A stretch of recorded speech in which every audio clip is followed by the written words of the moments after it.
আল্লাহ বলছেন বিচারের দিবসে ক্ষমতা যার হাতে থাকবে, গলার আওয়াজ বড় করে বলেন তিনি কে? সেই দিন বুঝবেন বিচার কারে কয়। যারা আজকে আলেমদের উপরে জালেম হয়ে জুলুম করছেন, প্রত্যেককে আল্লাহর আদালতে আসামি হওয়া লাগবে। আল্লাহ বলছেন, ও আমার হাবিব, আরাআইতাল্লাযী ইউকাযযিবু বিদ্দীন, আপনি কি তাদেরকে দেখেন না পরকাল যারা অবিশ্বাস করে, বিচার দিবস যারা অবিশ্বাস করে? বিচার দিবসের মালিকের আমরা পরিচয় পেলাম। বিচারের দিবসকে অস্বীকার করে মৃত্যুর পরে আবার আল্লাহর সামনে দাঁড়াতে হবে, এই রকম অনুভূতি আমাদের সমাজের অনেক মানুষের মধ্যে আছে। যদি থাকতো তাহলে কি ফজরের নামাজ কাজা করত? বিচার দিবসে আল্লাহর সামনে আমি দাঁড়াবো, এই ভয়টা যদি বান্দা তার অন্তরে রাখতো, তাহলে কি রাতের বেলা মোবাইল ফোন হাতে নিয়ে পর্নোগ্রাফি দেখতে পারতো? যদি বিচারের দিবসে আল্লাহর সামনে দাঁড়িয়ে বিচারের সম্মুখীন হওয়া লাগবে, এই ভয়টা যদি বান্দার অন্তরে থাকতো, তাহলে কি বান্দা সুদ খেতে পারতো? বিচার দিবসে বিচারের সম্মুখীন হয়ে আল্লাহর সামনে আসামির কাঠগড়ায় দাঁড়াবো, এই ভয় থাকলে কি মা বোনেরা পর্দা ছাড়া ঘর থেকে বের হতো? অনেকেই আছে বিচার দিবসে আল্লাহর সামনে দাঁড়াবে, এই অনুভূতি নাই। এই অনুভূতি না থাকার কারণে আজকের যুবকগুলো, তরুণগুলো অপসংস্কৃতির আগ্রাসনে তাদের চরিত্রকে তারা শেষ করে দিচ্ছে। খবরদার, খবরদার যুবক ভাইয়েরা, মৃত্যুর পরে আরেকটা জীবন আছে, সেই জীবনে আল্লাহর কাছে বিচারের সম্মুখীন হওয়া লাগবে। যদি এই ব্যাপারে কারো বিন্দু পরিমাণ সন্দেহ থাকে, তো আল্লাহ তাআলা কি বলছেন খুব ভালো করে শুনেন। বিসমিল্লাহির রহমানির রহিম। أرأيت الذي يكذب بالدين فذلك الذي يدعو اليتيم ولا يحض على طعام المسكين فويل للمصلين الذين هم عن صلاتهم ساهون الذين هم يراءون ويمنعون الماعون وقال تعالى في شان حبيبه إن الله وملائكته يصلون على النبي يا أيها الذين آمنوا صلوا عليه وسلموا تسليما। কেউ চুপ থাকবেন না, সবাই আন্তরিকতার সঙ্গে আমার সঙ্গে দুরূদ পাঠ করেন। আল্লাহুম্মা সাল্লি আলা মুহাম্মাদ ওয়া আলা আলি মুহাম্মাদ কামা সাল্লাইতা আলা ইব্রাহিম ওয়া আলা আলি ইব্রাহিম ইন্নাকা হামিদুম মাজিদ। اللهم بارك على محمد وعلى آل محمد كما باركت على إبراهيم وعلى آل إبراهيم إنك حميد مجيد ربي زدني علما ربي زدني علما রব্বি ইশরাহ লি সাদরি ওয়া ইয়াসসির লি আমরি ওয়াহলুল উকদাতাম মিন লিসানি ইয়াফকাহু কওলি। আমরা আল্লাহর কোরআন থেকে বর্তমান পৃথিবীর বাস্তবতাকে সামনে রেখে আল্লাহর কালাম থেকে হেদায়েতের উদ্দেশ্যে আলোচনা শুনব। আপনারা কি মোনাজাত পর্যন্ত থাকতে পারবেন? ইনশাআল্লাহ। কারা কারা থাকবেন না একটু হাত তুলেন। বুঝে নাই, অসুবিধা নাই। যারা হাত তুলেছেন তারা ভুল করে তুলেছেন, আর আমাদের সামনে কোনো মানুষ ভুল করলে আমরা এটা নিয়ে হাসাহাসি করি, কিন্তু আল্লাহ তাআলা এমন নন। ভুল করে কোনো বান্দা যদি আল্লাহর কাছে ক্ষমা চেয়ে নেয়, আল্লাহ তখন ওই বান্দাকে নিয়ে ঠাট্টা করেন না। আল্লাহ তখন বলেন, বান্দা ভুল করেছে তো কি হয়েছে, তুমি আমার কাছে মাফ চাচ্ছ। দুনিয়ার মানুষ অপরাধী পেলে শাস্তি দেয়, আর আমি আল্লাহ অপরাধীকে পেলে, অনুতপ্ত অপরাধীকে আমি আল্লাহ মাফ করে দিই। সুবহানাল্লাহ। এজন্য ক্ষমা করতে পারা এটা বিরাট মহত্বের গুণ। আমাদের অনেকের অন্তর সংকীর্ণ, ক্ষমা করতে জানে না, প্রতিশোধ পরায়ণ মানুষ আমাদের সমাজের চতুর্দিকে আছে না নাই? কথা বলেন, আছে না নাই? নবীজি বলেছেন, সকাল সন্ধ্যা অন্তর থেকে হিংসা ঝেড়ে ফেলো, মানুষকে ক্ষমা করতে শিখো। কারণ ক্ষমা করতে পারা এটা বিরাট একটা কোয়ালিটি। ক্ষমা করা, ক্ষমাশীলতা এটা কার গুণ? আল্লাহর গুণ। এই গুণে আমরা যেন গুণান্বিত হতে পারি, আল্লাহ আমাদেরকে তৌফিক দান করেন।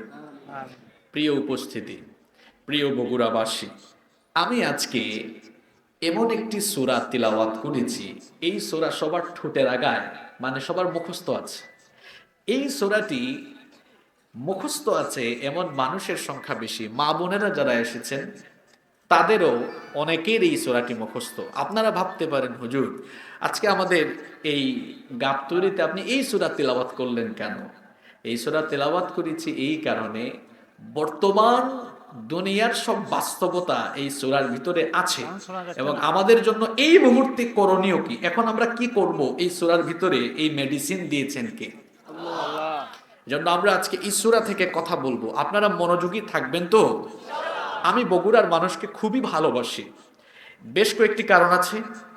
এর মধ্যে একটি কারণ হলো, বগুড়ার মানুষ আলোচনায় খুব কনসেন্ট্রেট থাকে, মনোযোগী থাকে, এবং বগুড়ার মানুষ আলোচনার পয়েন্টগুলোকে মুখস্থ করে ফেলে। আলোচনার শেষে তাদেরকে জিজ্ঞেস করলে আলোচনার মুলাখাস বা সামারিও বলতে পারে। গাবতলীর মানুষও কি এই ধারাবাহিকতা রক্ষা করতে পারবেন? পিছন থেকে তো আওয়াজ পেলাম না, পারবেন তো? ইনশাআল্লাহ। আল্লাহ সবাইকে কবুল করে নেন। চলেন আমরা শুরু করি। আজকে যে সূরাত থেকে আমরা কথা বলবো, এই সূরাটির নাম হচ্ছে সূরাতু আল মাউন। যুবকদের, তরুণদের আওয়াজ একটু বড় হওয়া চাই। সবাই বলেন তো কষ্ট করে, আজকের আলোচ্য সূরার নাম সূরাতু আল মাউন। আরেকটু জোরে, আল মাউন। হোয়াটস দ্য মিনিং অফ মাউন? মাউন শব্দের অর্থ কি? এটা আরবি শব্দ। এর অর্থ হচ্ছে গৃহস্থালির প্রয়োজনীয় দ্রব্যাদি। ঘরে যে আমরা ব্যবহার করি এরকম নিত্য প্রয়োজনীয় কিছু জিনিস আছে, যেমন বালতি, গামলা, দেগ, হাঁড়ি, পাতিল, ডেকচি, তারপরে আপনার এটাকে কি বলেন, ধান কাটে যে কাঁচি, তারপরে আপনার ফসলের মাঠে আগাছা পরিষ্কারের জন্য এটাকে কি বলেন, নিড়ানি, নিড়ানি, তারপরে আপনার দাও, কুড়াল, খুন্তি। এই যে গৃহস্থালীয় ব্যবহৃত দ্রব্যাদি, এটাকে আরবিতে বলা হয় মাউন। আল্লাহ তাআলা এই গৃহস্থালীর প্রয়োজনীয় দ্রব্যাদির নামেও কোরআনুল কারীমে সূরা দিয়েছেন। সুবহানাল্লাহ। কোরআনে গাভীর নামে সূরা আছে, হাতির নামে সূরা আছে, পিঁপড়ার নামে সূরা আছে, মধুর নামে সূরা আছে, আছে না? আজকের সূরা আল মাউন, গৃহস্থালীর প্রয়োজনীয় দ্রব্যাদি। ফ্যানটা অফ করে দেন, দরকার নেই। এই সূরার মোট 6টি নাম আছে। তাফসীরের মধ্যে এই সূরার মোট কয়টা নাম পাওয়া যায়? 6। দেখেন আমি একটা একটা করে বলি। সূরা আল মাউন, এই সূরার আরেকটা নাম হচ্ছে সূরাতুল ইয়াতীম, কারণ এখানে এতিমের আলোচনা আছে। এই সূরার আরেকটা নাম হচ্ছে সূরাতুদ দ্বীন, এখানে দ্বীন বা বিচার দিবসের আলোচনা আছে। এই সূরার আরেকটা নাম হচ্ছে সূরাতু আরাআইতা। এই সূরার প্রথম শব্দ আরাআইতা থেকে চুজ করা হয়েছে, আরাআইতা। এই সূরার আরেকটা নাম হচ্ছে সূরাতুত তাকযীব, পরকাল অবিশ্বাসী কাফিরদের কথা বলা হয়েছে। এজন্য কোন কোন মুফাসসির বলেছেন এই সূরার নাম সূরাতু আত-তাকযীব। এই সূরার 6 এবং সর্বশেষ আরেকটি নাম হচ্ছে সূরাতু আরাআইতাল্লাযী। এই হলো এই সূরার মোট কয়টা নাম? 6টা নাম। আমরা সবাই জানি কোরআনুল কারীমে মোট 30 পারা আছে। জুড়ে বলেন তো কত পারা? 30 পারা। আজকের এই সূরাটি কোরআনুল কারীমের লাস্ট ফাইনাল পারা, সর্বশেষ পারায় অবস্থিত। সর্বশেষ পারা কত পারা এটা? 30। তাহলে আজকের সূরা কত নাম্বার পারায়? 30 নাম্বার পারায়। এই সূরার আয়াত সংখ্যা হলো মোট 7, রুকু সংখ্যা 1। তাহলে একটু আপনাদের থেকে যাচাই করে নিই, আজকের সূরার নাম সূরাতু আল কত নাম্বার পারায়? 30 পারায়। আয়াত সংখ্যা? চলেন আবার শুরু করি। এই সূরার 7টি আয়াতে 2 প্রকার মানুষ নিয়ে আলোচনা হয়েছে। কয় প্রকার? জুড়ে বলেন কয় প্রকার? প্রথম 3 আয়াতে পরকাল বিশ্বাস করে না এই ধরনের মানুষের চরিত্র নিয়ে আলোচনা করা হয়েছে। শেষের 4 আয়াতে ইমানদারের সুরত ধরে তলে তলে ইসলাম বিরোধিতা করে এই রকম মানুষের 3টা বদ স্বভাব আলোচনা করা হয়েছে। মনে থাকবে? চলেন আমরা শুরু করি। প্রথম 3 আয়াতে পরকাল মানে না, পরকাল বিশ্বাস করে না এই ধরনের লোকদের কয়টা বদ চরিত্র তুলে ধরা হয়েছে? হাত দেখে বলেন কয়টা? জোরে কয়টা? চলেন শুরু করি। রব্বুল আলামিন প্রথম আয়াতে বলছেন আরাআইতাল্লাযী ইউকাযযিবু বিদ্দীন। আরাআইতা, আপনি কি দেখেননি? আপনি কি তার ব্যাপারে জানেন না? আল্লাহ প্রশ্ন করছেন তার নবীকে। তবে আল্লাহ তাআলা এটা দিয়ে আমাদেরকেও অ্যাপ্রোচ করছেন, কারণ নবীজির মাধ্যমে কোরআন আমরা পেয়েছি, ঠিক কি না? আল্লাহ বলছেন আপনি কি দেখেন না? আপনি কি তার ব্যাপারে জানেন না? কার ব্যাপারে? আল্লাযী ইউকাযযিবু বিদ্দীন, যে দ্বীনকে মিথ্যা বলে প্রতিপন্ন করে। দ্বীন, আমাদের দ্বীনের নাম কি? কবরে যাওয়ার পরে এই প্রশ্নটা আছে না নাই? মা দীনুকা, দ্বীনের নাম কি? দ্বীনের নাম হচ্ছে ইসলাম। দ্বীন হচ্ছে ব্যাপক অর্থবোধক একটি শব্দ। তবে এই সূরায় দ্বীন শব্দটি পরকাল অর্থে ব্যবহার হয়েছে। বিচার দিবস, প্রতিদান দিবস, কর্মফল দিবস। এই বিচার দিবসের মালিক কে? আল্লাহ। বিচার দিবসের মালিক, তার পরিচয় আপনি কোরআন খুললেই সর্বপ্রথম পেয়ে যাবেন। যেই সূরা দিয়ে আমরা নামাজ আরম্ভ করি, সবাই বলেন তো ওই সূরাটার নাম কি? সূরাতু আল ফাতিহা। এই সূরা ছাড়া নামাজ আরম্ভ করা যায় না। এজন্য এই সূরাটা আমাদের সবারই মুখস্থ আছে। এই সূরা যখন আপনি তিলাওয়াত করবেন, বিচার দিবসের মালিকের পরিচয় পেয়ে যাবেন। একজন ভাইও চুপ থাকবেন না, আমার সঙ্গে পড়েন। আল্লাহ বলছেন আলহামদুলিল্লাহি রাব্বিল আলামিন আর রহমানির রহিম মালিকি ইয়াউমিদ্দিন। আল্লাহ তাআলা বলছেন আলহামদুলিল্লাহি রাব্বিল আলামিন, সমস্ত প্রশংসা কার? আল্লাহ। তার পরিচয় হলো রব্বুল আলামিন, তিনি হচ্ছেন জগৎ। পরিচয় হলো আর রহিম, তিনি হলেন মেহেরবান। তার পরিচয় হচ্ছে মালিকি ইয়াউমিদ্দিন। তার পরিচয় হলো তিনি হচ্ছেন বিচার দিবসের মালিক। বিচার দিবসের কর্তৃত্ব, বিচার দিবসের পাওয়ার, বিচার দিবসের ক্ষমতা কারো হাতে থাকবে না। বিচার দিবসের সকল পাওয়ার যার কাছে থাকবে। গলার আওয়াজ বড় করে বলেন তিনি কে? আল্লাহ। এজন্য কোরআনুল কারীমের 82 নম্বর সূরা সূরাতুল ইনফিতারের 17 নম্বর আয়াত থেকে আল্লাহ তাআলা বলছেন ওয়া মা আদরাকা মা ইয়াউমুদ্দিন সুম্মা মা আদরাকা মা ইয়াউমুদ্দিন। আল্লাহ তাআলা বলছেন আপনি কি জানেন বিচার দিবস কি? অতঃপর আমার হাবিব আপনি কি জানেন বিচার দিবস কি? আল্লাহ প্রশ্ন করে আল্লাহ নিজেই জবাব দিচ্ছেন, ইয়াউমা লা তামলিকু নাফসুন লিনাফসিন শাইআ ওয়াল আমরু ইয়াউমা ইযিন লিল্লাহ। আল্লাহ তাআলা বলছেন ইয়াউমা লা তামলিকু নাফসুন লিনাফসিন শাইআ, সেই দিন কোনো মানুষের কাছে কোনো ক্ষমতা থাকবে না। এখন তো আমাদের হাতে ক্ষমতা থাকার কারণে মাঝে মাঝে আমরা ন্যায় বিচারেও হস্তক্ষেপ করি। এই জন্য দেখা যায় বিচারের নামে সুবিচার ন্যায় বিচার না করে মাঝে মাঝে অবিচারও দেখা যায় মাঝে মাঝে নিরপরাধ মানুষগুলোকে বিচারের নামে অবিচার করে তাদেরকে ফাঁসির কাস্টে ঝুলিয়ে দেওয়া হয়।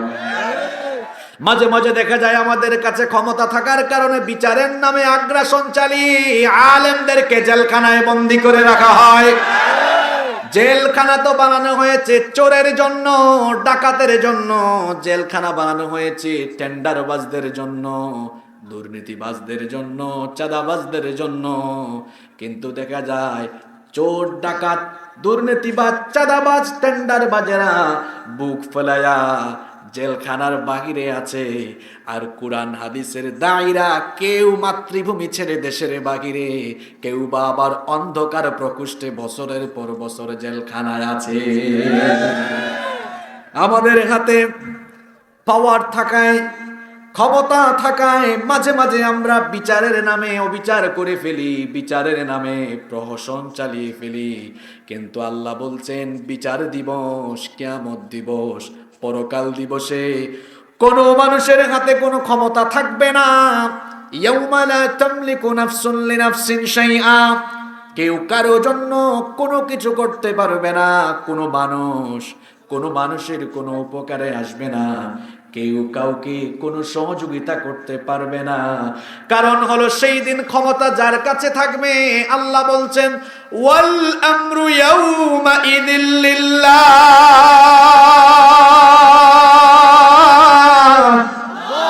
আল্লাহ বলছেন বিচারের দিবসে ক্ষমতা যার হাতে থাকবে, গলার আওয়াজ বড় করে বলেন তিনি কে? সেই দিন বুঝবেন বিচার কারে কয়। যারা আজকে আলেমদের উপরে জালেম হয়ে জুলুম করছেন, প্রত্যেককে আল্লাহর আদালতে আসামি হওয়া লাগবে। আল্লাহ বলছেন ও আমার হাবিব আরাআইতাল্লাযী ইউকাযযিবু বিদ্দীন, আপনি কি তাদেরকে দেখেন না পরকাল যারা অবিশ্বাস করে, বিচার দিবস যারা অবিশ্বাস করে। বিচার দিবসের মালিকের আমরা পরিচয় পেলাম, বিচারের দিবসকে অস্বীকার করে মৃত্যুর পরে আবার আল্লাহর সামনে দাঁড়াতে হবে। এই রকম অনুভূতি আমাদের সমাজের অনেক মানুষের মধ্যে আছে। যদি থাকতো তাহলে কি ফজরের নামাজ কাজা করত? বিচার দিবসে আল্লাহর সামনে আমি দাঁড়াবো, এই ভয়টা যদি বান্দা তার অন্তরে রাখতো, তাহলে কি রাতের বেলা মোবাইল ফোন হাতে নিয়ে পর্নোগ্রাফি দেখতে পারতো? যদি বিচারের দিবসে আল্লাহর সামনে দাঁড়িয়ে বিচারের সম্মুখীন হওয়া লাগবে, এই ভয়টা যদি বান্দার অন্তরে থাকতো, তাহলে কি বান্দা সুদ খেতে পারতো? বিচার দিবসে বিচারের সম্মুখীন হয়ে আল্লাহর সামনে আসামির কাঠগড়ায় দাঁড়াবো, এই ভয় থাকলে কি মা বোনেরা পর্দা ছাড়া ঘর থেকে বের হতো?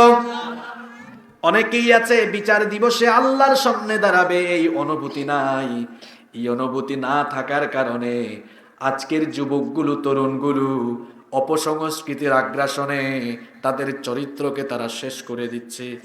খবরদার, খবরদার যুবক ভাইয়েরা, মৃত্যুর পরে আরেকটা জীবন আছে। সেই জীবনে আল্লাহর কাছে বিচারের সম্মুখীন হওয়া লাগবে।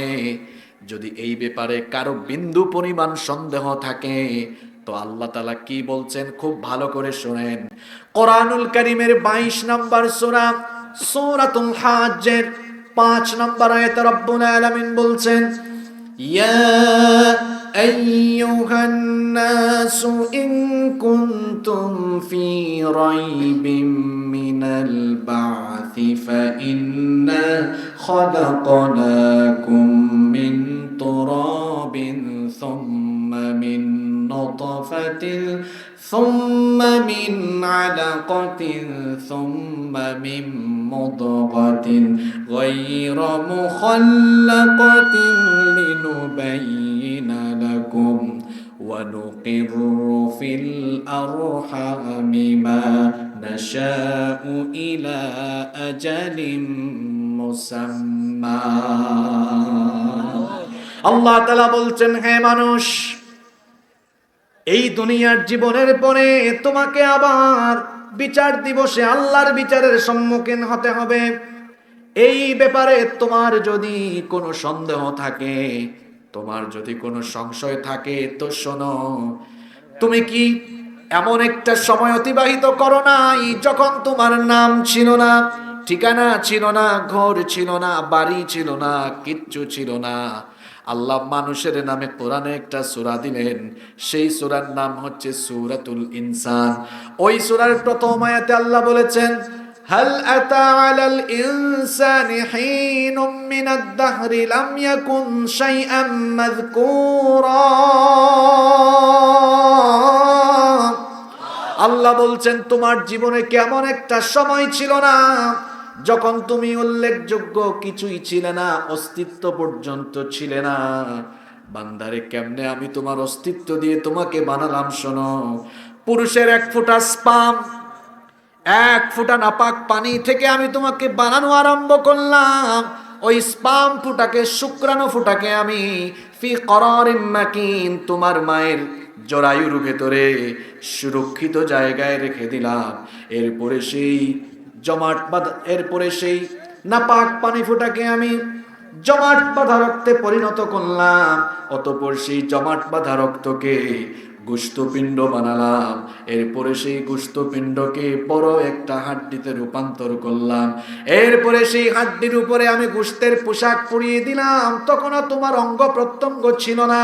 এবার আমি চোখ দিলাম, নাক দিলাম, ঠোঁট দিলাম, কান দিলাম, হাত দিলাম, পা দিলাম, সুন্দর একটা স্ট্রাকচার দিয়ে তোমার মায়ের পেটের ভেতরে আমি আল্লাহ তোমাকে বানালাম। এরপরে ওয়ানুকিরু ফিল আরহামি মা নাশাউ ইলা আজালিম মুসাম্মা, তোমার মায়ের রেহেমের ভেতরে আমি তোমাকে নির্দিষ্ট একটা সময় পর্যন্ত রেখে দিলাম, 9 মাস 10 মাস। সেই অবস্থান যখন শেষ হলো, সুম্মা নুখরিজুকুম তিফলা, ছোট্ট একটা বাচ্চার সাইজে তোমার মায়ের পেটের ভেতর থেকে বের করে তোমাকে আমি দুনিয়ার আলো বাতাস দেখিয়েছি। সুবহানাল্লাহ।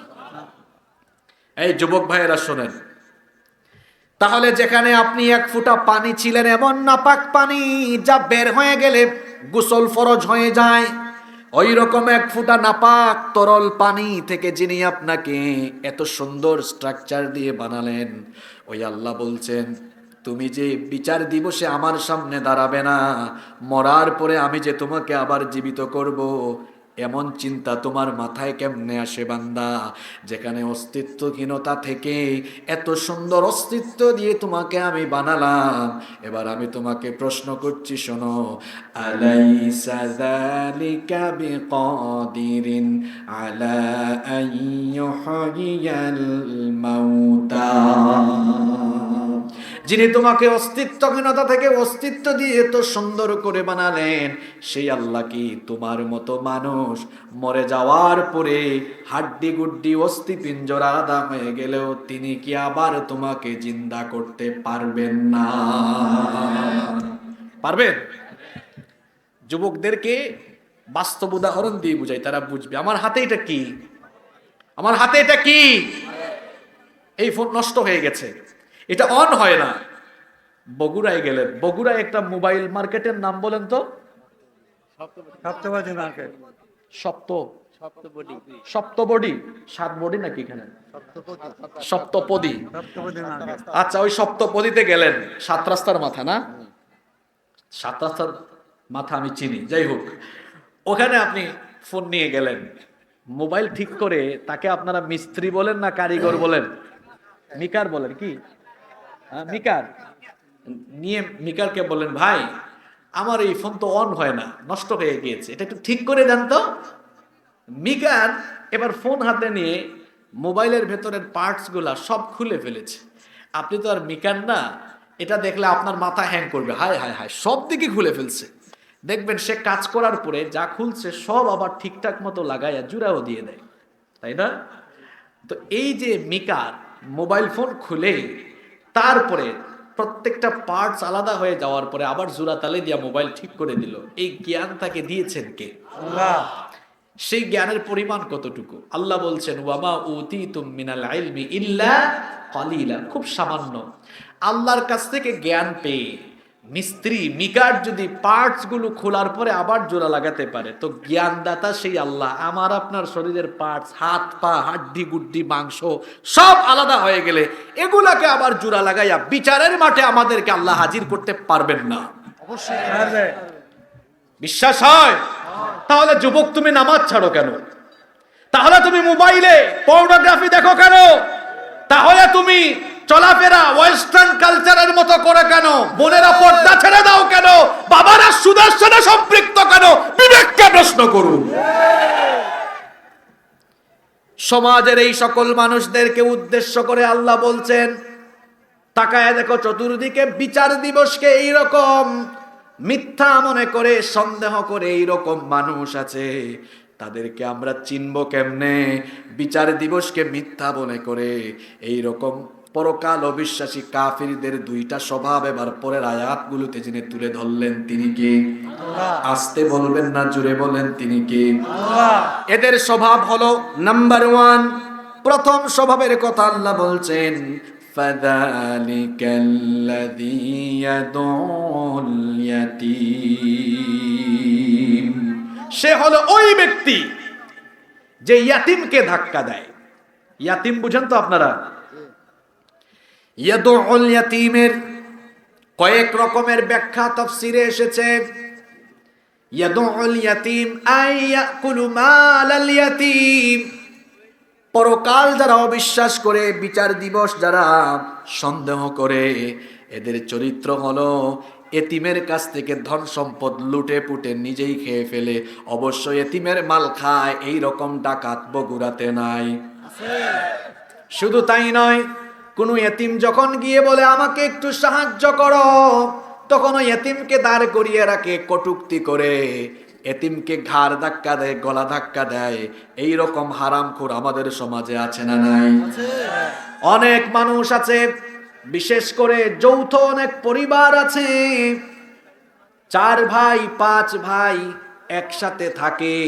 যখন কোনো ভাই মারা যায়, ওই ভাইয়ের যদি 1-2টা এতিম বাচ্চা থাকে, তো দেখা যায় ঘরের অন্যান্যরা ওই এতিম বাচ্চাটাকে দিয়ে ঘরের সব কাজ করায়, সবার কাজ করায়, ইচ্ছা মতো গালিগালাজ করে, আবার মাঝে মাঝে মারপিটও করে। এই রকম জালিম আমাদের বাংলাদেশে নাই? আল্লাহ বলছেন আরাআইতাল্লাযী ইউকাযযিবু বিদ্দীন, আপনি কি তার ব্যাপারে জানেন না যে বিচার দিবসকে মিথ্যা মনে করে তার স্বভাব হলো ফাযালিকাল্লাযী ইয়াদউল ইয়াতীম, সে হলো ওই ব্যক্তি যে এতিমের সাথে রূঢ় আচরণ করে, এতিমের উপর জুলুম করে, এতিমের মাল ভক্ষণ করে। সে হলো ওই ব্যক্তি যে এতিমকে গলা ধাক্কা দিয়ে দেয়। একটা ঘটনা আমার মনে পড়লো এতিমের ব্যাপারে, আমি কি বলবো? আবু জাহেলের নাম আমরা সবাই শুনেছি। এই আবু জাহেলের আন্ডারে একজন এতিম ছিল, কাজী আবুল হাসান মাওয়ারিদি তার আলামান নবুয়ার ভিতরে এই ঘটনা বর্ণনা করেছেন। আবু জাহালের কাছে এক এতিম থাকতো। ওই এতিমের মাল সম্পদ আবু জাহাল হস্তগত করে ফেললো। ওই এতিম ছেলেটি একদিন আবু জাহালের কাছে গেল, গিয়ে বলল, আবু জাহাল, আমি এতিম মানুষ, তুমি আমার সব সম্পদ দখল করে ফেলেছো, কিছু সম্পদ আমাকে দিয়ে দাও যাতে করে আমি আমার জীবন চালাতে পারি। আবু জাহাল এতিম ছেলেটার কথায় কোনো কর্ণপাত করলো না। এই চিত্র দেখছিল অন্যান্য কিছু কুরাইশ কাফেররা তখন এই চিত্র যখন দেখছিল, তারা দেখলো যে অবস্থাটা কি হয়, আমরা একটু দেখি। এতিম ছেলেটাকে আবু জাহাল দূর দূর করে তাড়িয়ে দিল। ছেলেটা বিষণ্ণ মন নিয়ে যখন চলে যাচ্ছিল, কুরাইশ কিছু কাফের ওই ছেলেটাকে ধরলো। তারা চিন্তা করলো ভেজালের মধ্যে আরেকটু ভেজাল আমরা লাগাইয়া দেই। দেখবেন গ্রামে গ্রামে কিছু মানুষ আছে, কোথাও কোনো ঝগড়া হইলে মীমাংসা করে না, আগুন লাগলে ঢালার কথা পানি, কিন্তু তারা গিয়ে ঢালে কেরোসিন। এইরকম মানুষ অবশ্য আমাদের এই গ্রামে নাই। এই রোগ তাইলে এখানেও আছে। এই রোগ কিন্তু যুগে যুগে সব জায়গায় ছিল। এই কাফের গুলো চিন্তা করলো ভেজালটা আর একটু গরম কইরা দেন। এবার তারা ওই এতিম ছেলেটাকে বলল, শোনো, আবু জাহাল যে তোমার ধন সম্পদ গুলো হস্তগত করেছে, সে যে তোমার ধন সম্পদ দিচ্ছে না, এ ব্যাপারে অভিযোগ নিয়ে যাও মুহাম্মদ সাল্লাল্লাহু আলাইহি ওয়াসাল্লামের কাছে। কারণ নবীজি এবং আবু জাহালের মধ্যে সমস্যা আছে, কম না বেশি? তারা চাইছিল বেশির মধ্যে হয়ে যাক আর একটু বেশি। এজন্য তারা বলল, এতিমকে বলল, তুমি তার কাছে যাও। এতিম ছেলেটা আবার নবীজির কাছে গেল। নবীজিকে গিয়ে যখন তার পুরো ঘটনা বয়ান করলো, নবীজি কেঁদে ফেললেন, দাঁড়িয়ে গেলেন। কারণ একজন এতিমের কষ্ট আর একজন এতিম বুঝে। আমার নবীও ছিলেন এতিম, এজন্য আল্লাহ সূরা দুহার মধ্যে বলেছেন, আলাম ইয়াজিদকা ইয়াতীমান ফাআওয়া।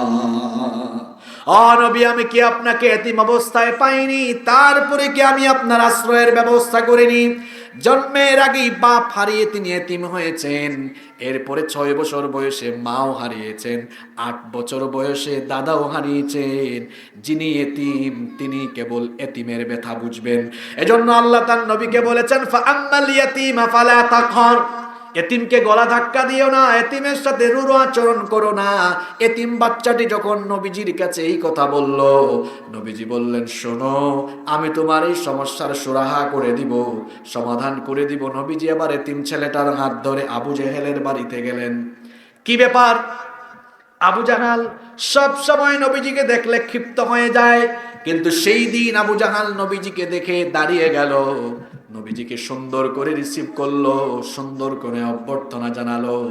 কুরাইশ অন্যান্য কাফেররা মনে মনে ভেবেছিল এখন একটা গন্ডগোল লাগবে, কিন্তু দেখা গেল উল্টা চিত্র। আবু জাহাল নবীজিকে রিসিভ করলো, ওয়েলকাম করলো, তারপরে বলল, আপনি কেন এসেছেন? নবীজি বললেন, এই এতিম ছেলেটার মাল আপনি হস্তগত করেছেন, তার মাল তাকে ফিরাইয়া দেন। আবু জাহাল বলল, ঠিক আছে, এতিম ছেলেটার মাল আমি এতিমকে দিয়ে দিচ্ছি। এতিম ছেলেটাকে তার মাল দিয়ে দিল। নবীজি চলে গেলেন। অন্যান্য কাফিররা এসে বলল, কি ব্যাপার আবু জাহাল, তুমিও কি আজকে মুহাম্মাদের দ্বীন গ্রহণ করেছো নাকি? মুহাম্মদ এসে যা বলল তুমি তো তাই করে ফেললা। আবু জাহাল এবার কয়, আমি তো জান বাঁচানোর জন্য কামটা করছি। এবার তারা বলল, জান বাঁচানোর জন্য কাজ করেছো, তার মানে বুঝলাম না। আবু জাহাল বলল, মুহাম্মদ যখন আমার দিকে ওই ছেলেটাকে হাত ধরে নিয়ে আসতেছিল, আমি দেখলাম তার ডান কাঁধে একটা তলোয়ার আর বাম কাঁধে আরেকটা তলোয়ার আমার দিকে তাক করে আছে। আমার মনে হলো আমি যদি এতিমের সম্পদ এতিমকে না দিতাম, তাহলে ওই তলোয়ার আমার শরীরে বিদ্ধ হয়ে যেত। আল্লাহু আকবার। এই ঘটনাটা বলেছি আমি দুইটা কারণে। একটা কারণ হলো নবীজি দাওয়াতি ময়দানে কাফেরদের উপরেও তার চারিত্রিক প্রভাব বিস্তার করতে পারতেন। আজ আমরা দেখা যায় দাওয়াতি জায়গায় অনেক জায়গায় গিয়ে আমাদের চারিত্রিক প্রভাব আমরা বিস্তার করতে পারি না। তার কারণ হলো আমাদের আমল আখলাকের মধ্যে ঘাটতি আছে না নাই? কিন্তু নবীজি কাফের মুশরিকদের সামনেও যখন দাওয়াত দিয়েছেন, কাফের মুশরিকরাও নবীদের চরিত্রে প্রভাবিত হয়ে যেত। আল্লাহু আকবার। তারা নবীজির বিরোধিতা ঠিকই করত রাজনৈতিক কারণে, কিন্তু নবীজিকে তারা সত্যবাদী জানতো, আমানতদার জানতো, বিশ্বস্ত জানতো। আর এই ঘটনা বলার আরেকটা কারণ হলো, যেই সময় এই সূরা নাজিল হয়েছে, তাহলে বোঝা গেল ওই যুগের ওই সময়ের নেতা নামক খেতারা, তারাও এতিমের মাল দখল করে খাইতো, ঠিক কিনা? এই যুগেও এতিমের মাল খাওয়া পার্টি এখন আর নাই। আল্লাহ বলেছেন, ইন্নাল্লাযীনা ইয়াকুলুনা আমওয়ালাল ইয়াতামা যুলমান ইন্নামা ইয়াকুলুনা ফি বুতুনিহিম নারা ওয়া সায়াসলাউনা সাঈরা। আল্লাহ তাআলা বলছেন নিশ্চয়ই যারা অন্যায়ভাবে এতিমের মাল ভক্ষণ করে তারা যেন তাদের পেটের মধ্যে জাহান্নামের আগুন ঢুকায়। এরা হচ্ছে জালিম, এদেরকে জাহান্নামের শাস্তি যিনি ভোগ করাবেন তিনি কে? আল্লাহ বলেছেন খবরদার খবরদার, এতিমের মাল অন্যায়ভাবে আত্মসাৎ করো না, এতিমের মাল অন্যায়ভাবে মেরে খেও না, এতিমের উপর জুলুম করো না। আল্লাহর হাবিব বলেছেন এতিমকে গালি দিও না, কারণ আমি নবী নিজেই এতিম হয়ে এসেছি। এতিমের সাথে বদ আচরণ করো না, নবীজি বলেছেন এতিমের দেখাশোনা করো, এতিমের লালন পালন করো, এতিমকে ভালোবাসো, এতিমকে স্নেহ করো। নবীজি বলেছেন আনা ওয়া কাফিলুল ইয়াতীমি ফিল জান্নাতি হাকাযা ওয়া দাম্মাস সাব্বাবাতি ওয়াল গুসতা। এই দুইটা আঙ্গুল একসাথে করে নবীজি বললেন সাহাবীরা রে শোনো, আমি আল্লাহর নবী আর এতিমের দেখাশোনা করা ব্যক্তি কিয়ামতের দিন এভাবে একসাথে এক জান্নাতে থাকবো। তাহলে এতিমের সাথে আমরা কি খারাপ আচরণ করব না এতিমকে ভালোবাসবো? এতিমকে ভালোবাসবেন। একজন সাহাবী এসে বললেন ওগো আল্লাহর হাবিব, আমার দিল পাথরের মতো শক্ত হয়ে গিয়েছে, আমার চক্ষু দিয়ে পানি আসে না, আমার দিল নরম হয় না। নবীজি বললেন যখন তুমি হাঁটবা এতিম তালাশ করবা, এতিম পাইলে এতিমের মাথায় হাত বুলাইয়া দিবা, এতিমের মাথায় হাত বুলাইয়া দিলে আল্লাহ তোমার অন্তরকে নরম বানিয়ে দিবে। যদি আপনাদের দিলের মধ্যেও কালিমা লেগে যায়, দিল যদি শক্ত হয়ে যায়, গুনাহ যদি বারবার করতে মন চায়, এতিমের দিকে তাকাবেন। আহারে আপনার আব্বা আছে, আপনাকে ঈদের সময় কাপড় কিনে দেয়, এতিম ছেলেটার মেয়েটার কোনো আব্বা নাই, তাকে কেউ কাপড় কিনে দেয় না। আপনাকে আপনার বাপ মা হাতে ধরে ধরে নিয়ে স্কুলে দেয়, মাদ্রাসায় দেয়। এতিম বাচ্চাটাকে কেউ এনে স্কুল মাদ্রাসায় দেয় না। আপনার আব্বা আম্মা আপনাকে মুখে তুলে খাওয়ায়া দেয়, এতিম ছেলেটাকে মেয়েটাকে খাওয়ানোর কোনো মানুষ নাই। আপনার বিয়ে শাদীর ব্যবস্থা আপনার মা বাবা করে, কিন্তু সমাজে এমন অনেক এতিম ছেলে মেয়ে আছে তাদের বিয়ে শাদী হচ্ছে না, আছে না নাই?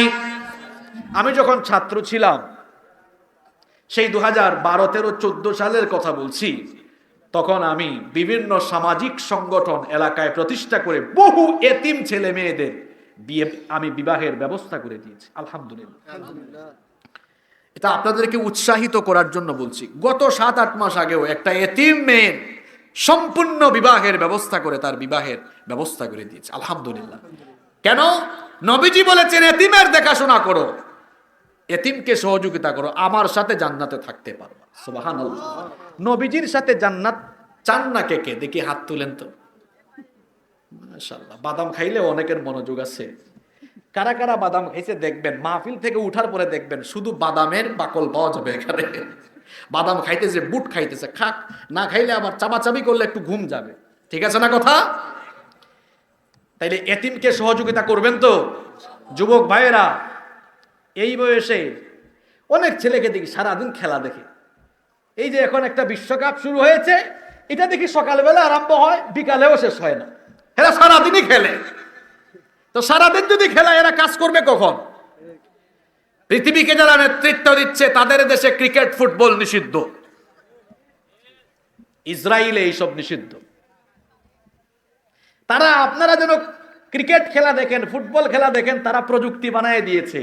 তারা আপনাদেরকে বলছে যে তোরা খেলা নিয়ে থাক, আর আমরা পৃথিবী নামক বল নিয়ে খেলে সবাইকে গোল দিব। কি যুবকরা, ঘুম আসে না কথা মাথায় ঢুকে? আপনারা পাবজি খেলান, তারা আপনাদেরকে পাবজি আর বাবজিতে আসক্ত করে রেখেছে। কত ছেলে এখানে আছে 24 ঘন্টার মধ্যে 18 ঘন্টা ফেসবুক চালায়, টিকটক চালায়, আবার ঠিকও কয় কি ভদ্র পোলাপান।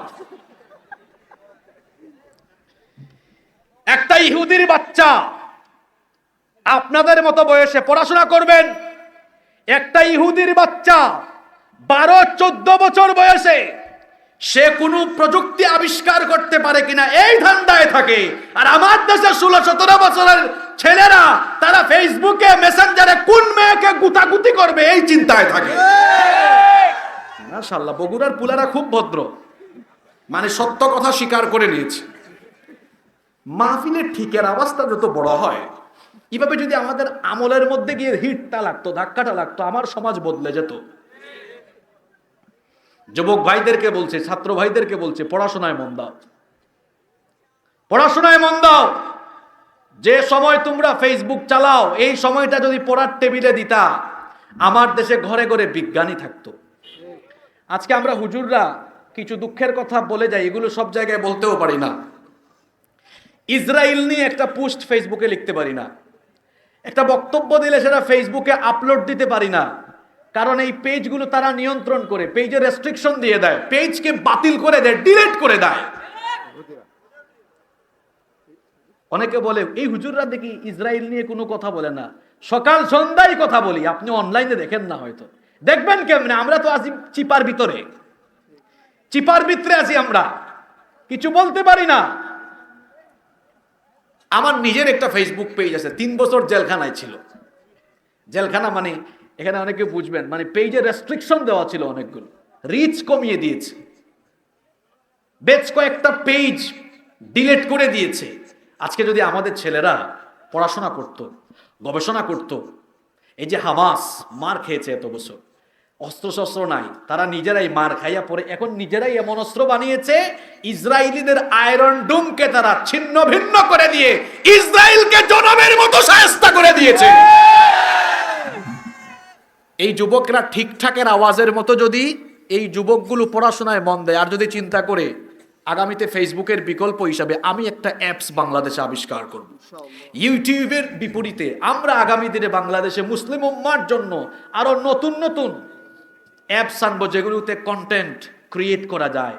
তাহলে দেখা যাবে ইহুদিদেরকে মোকাবেলার জন্য অস্ত্রশস্ত্রের যেমন দরকার আছে, তার পাশাপাশি বুদ্ধিবৃত্তিক এগিয়ে যেতে হবে। ওদেরকে মোকাবেলার জন্য প্রযুক্তিগত যুদ্ধ লাগবে, প্রযুক্তিতে তাদেরকে মাথা নত করায়া প্রযুক্তিতেও তাদের উপরে আমাদের স্থান দখল করে নিতে হবে। এজন্য যুবকরা কি ফেসবুকিং করবে, মেয়েদের পিছনে ঘোরাফেরা করবে, না পড়াশোনা করবে? কথা কয় না। পড়াশোনা করবা তো? এক একজন এখন যে পড়াশোনা করো তোমরা, গত 7-8 বছর ধরে দেখতেছি ঢাকা বিশ্ববিদ্যালয়ে পরীক্ষা দিয়া সাংবাদিক মাইক ধরেছে, আপনার এইচএসসির রেজাল্ট কি? কয় IMGPA 5। IMGPA, এই তোমাদের পড়াশোনার অবস্থা। পড়াশোনায় মনোযোগ দাও, পড়াশোনা করো, নিজের বেসিক নলেজকে ইনক্রিজ করো, মেয়েদের পিছনে ঘুরঘুর করা বাদ দাও। তোমার যখন কেরিয়ার সুন্দর হবে, চরিত্র সুন্দর হবে, তুমি মেয়ের পিছনে ঘুরবা কেন? তোমার চরিত্র ভালো হলে, কেরিয়ার ভালো হলে, সমৃদ্ধ হলে, হাজার হাজার মেয়ের বাপ তোমার কাছে মেয়ে বিয়ে দেওয়ার জন্য লাইন ধরে দাঁড়ায় থাকবে। এজন্য যুবক ভাইয়েরা, চরিত্র ঠিক করতে হবে, কেরিয়ার ঠিক করতে হবে। পারবো তো? পারবো তো? কষ্ট হচ্ছে আপনাদের? তাহলে এই সূরার প্রথম 2টা আয়াত আমরা পড়ছিলাম, আরাআইতাল্লাযী ইউকাযযিবু বিদ্দীন, আপনি কি তাদেরকে দেখেন নাই যারা বিচার দিবসকে মিথ্যা মনে করে? তাদের 1 নাম্বার স্বভাব হলো এতিমকে তারা গলা ধাক্কা দেয়, ফাযালিকাল্লাযী ইয়াদউল ইয়তিম। এদের 2 নাম্বার স্বভাব হলো, আল্লাহ পরের আয়াতে বলছেন, ওয়ালা ইয়াহুদ্দু আলা তাআমিল মিসকিন। কষ্ট হচ্ছে নাকি আপনাদের? এই তো মাত্র লাইনে তুলছি আপনাদেরকে, এখন এমন এমন কথা বলবো, বলবেন আমাদের এলাকার সব চারপাশের সাথে সব মিলে যাচ্ছে। শুনবেন তো? এদের 2 নাম্বার স্বভাব হলো ওয়ালা ইয়াহুদ্দু আলা তাআমিল মিসকিন। মিসকিনদেরকে খাবার দানে এরা উদ্বুদ্ধ হয়। মিসকিন হলো নিঃস্ব, অসহায় ব্যক্তি, অভাবী ব্যক্তি, যে তার অভাব ভালোভাবে পুরোটা পূরণ করতে পারে না। মিসকিনকে আপনি খাবার দিবেন, খাবার দিতে উৎসাহিত করবেন। মিসকিনকে খাবার দিয়ে আপনি মিসকিনের প্রতি দয়া করবেন না, বরং আপনার সম্পদের ভেতরে মিসকিনের হক যিনি রেখে দিয়েছেন, গলার আওয়াজ বড় করে বলেন তিনি কি? এজন্য আল্লাহ বলেছেন, ওয়াফি আমওয়ালিহিম হাক্কুল লিসাইলি ওয়াল মাহরুম।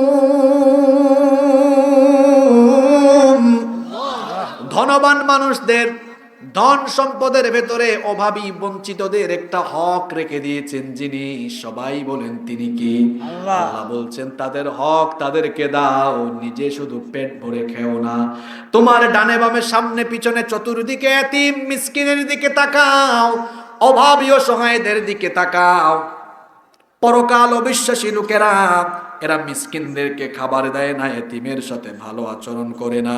এজন্য রব্বুল আলামিন কোরআনুল কারীমের 89 নম্বর সূরা সূরাতুল ফজরের 17 এবং 18 নম্বর আয়াতে বলছেন, কাল্লা বাল্লা তুকরিমুনাল ইয়াতীম ওয়ালা তাহাদ্দুনা আলা তাআমিল মিসকিন। কখনো নয় পরকাল বিশ্বাসী লোকেরা, তোমরা তো এতিমদেরকে সম্মান করো না, মিসকিনদেরকে খাবার দিতে উৎসাহিত হও না, কিন্তু অন্যদিকে ইমানদার নেককার যারা জান্নাতি লোকদের বৈশিষ্ট্য আল্লাহ বললেন, আল্লাহ তাআলা বলছেন ওয়ায়ুতিঈমুনাত তাআমা আলা হুব্বিহি মিসকিনাও ওয়া ইয়াতীমান ওয়া আসীরা। জান্নাত অনুসন্ধানী লোকেরা খাদ্য তাদের কাছে প্রিয় এবং আকর্ষণীয় হওয়া সত্ত্বেও তারা এতিম মিসকিন এবং বন্দীদেরকে খাদ্য দেয়। তারা এই যে মানুষকে খাবার দেয়, মানুষ দেখাবার জন্য দেয় না, বরং এই যে মানুষকে অভাবীদেরকে নিঃস্বদেরকে খাবার দেয় যাকে খুশি করার জন্য। সবাই বলেন তিনি কি? এজন্য পরের আয়াতে আল্লাহ বলছেন, এরা বলে ইন্নামা নুতঈমুকুম লিওয়াজহিল্লাহি লা নুরিদু মিনকুম জাযাআন ওয়ালা শুকুরা। নিশ্চয়ই আমরা তোমাদেরকে খাবার দিচ্ছি, খাবার খাওয়াচ্ছি একমাত্র আল্লাহর সন্তুষ্টির জন্য, তোমাদের কাছ থেকে কৃতজ্ঞতা, তোমাদের কাছ থেকে ধন্যবাদ পাওয়ার জন্য নয়, বরং যাকে সন্তুষ্ট করার জন্য দিচ্ছি। সবাই বলেন তিনি কি? এবার আপনাদের ওয়াজ চলে এসেছে।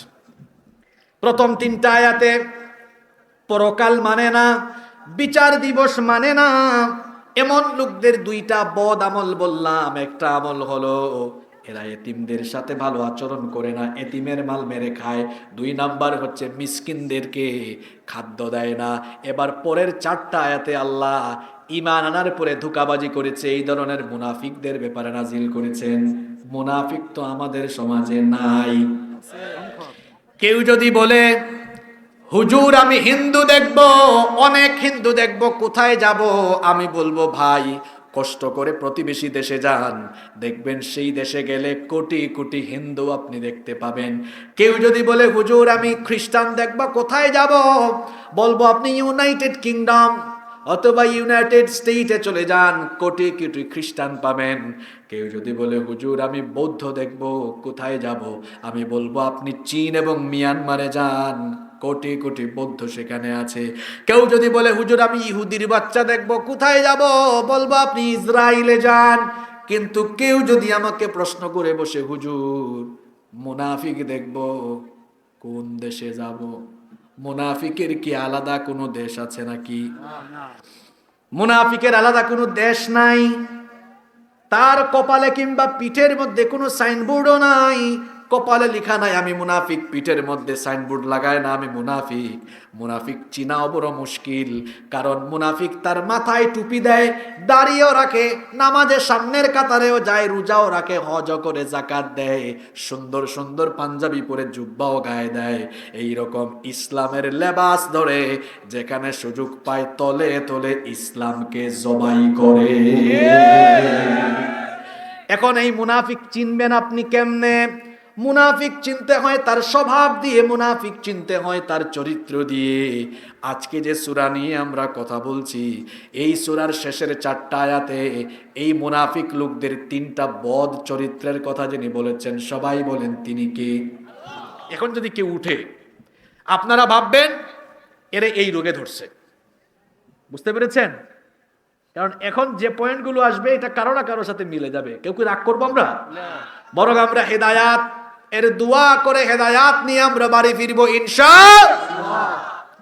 এবার আসেন আল্লাহ মুনাফিকদের ব্যাপারে কি বলছেন শোনেন। আল্লাহ বলছেন ফাওয়াইলুল লিল মুসাল্লিন, অতঃপর ওয়াইল, ধ্বংস নামাজীদের জন্য। বগুড়ার মানুষ বলেন তো আপনারা, নামাজ আল্লাহ দিয়েছেন ধ্বংস হওয়ার জন্য না জান্নাত পাওয়ার জন্য?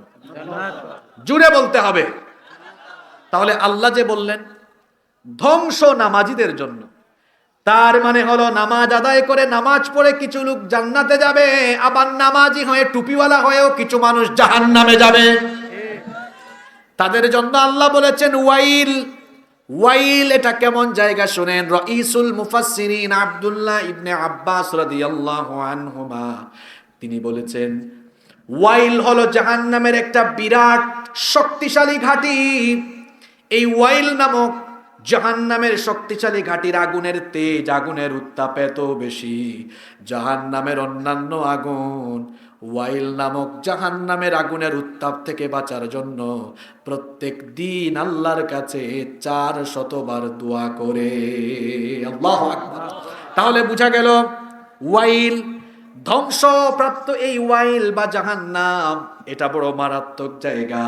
আল্লাহ বলছেন নামাজীদের জন্য ওয়াইল, নামাজীদের জন্য ধ্বংস, কিন্তু সকল নামাজীদের জন্য নয়। তাহলে আমাদের প্রশ্ন হচ্ছে আল্লাহ কোন ক্যাটাগরির নামাজীরা ধ্বংস, কোন ক্যাটাগরির নামাজীরা জাহান্নামী? এবার পরের আয়াতে জবাব যিনি দিয়েছেন তিনি কি?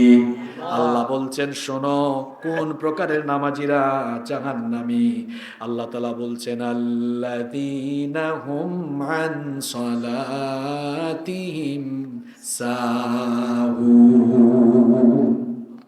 যারা তাদের নামাজের ব্যাপারে উদাসীন। আনাস ইবনে মালিক রাদিয়াল্লাহু আনহু তিনি বলছেন আল্লাহ আমাদের উপর দয়া করেছেন, তিনি যদি আল্লাযীনা হুম আন সালাতিহিম না বলে বলতেন আল্লাযীনা হুম ফি সালাতিহিম সাহুন, তাহলে অর্থ হয়ে যেত নামাজে আমরা মাঝে মাঝে অনিচ্ছাকৃত ভুল হয় না নামাজে? কি বলেন, হয় কিনা? দাঁড়ানো দরকার বসে গেছে, বসা দরকার দাঁড়িয়ে গেছে। এই অনিচ্ছাকৃত ভুলের কারণে আমরা নামাজের শেষে কি দেই? সাহু।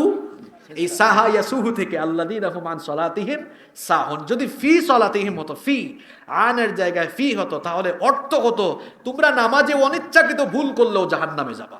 ইন্না লিল্লাহি ওয়া ইন্না ইলাইহি। আল্লাহ দয়া করে ফেলেছেন। দয়া করছেন কেমন? ফি না বলে বলেছেন আন সালাতিহিম সাহুন, আমরা বেঁচে গেছি।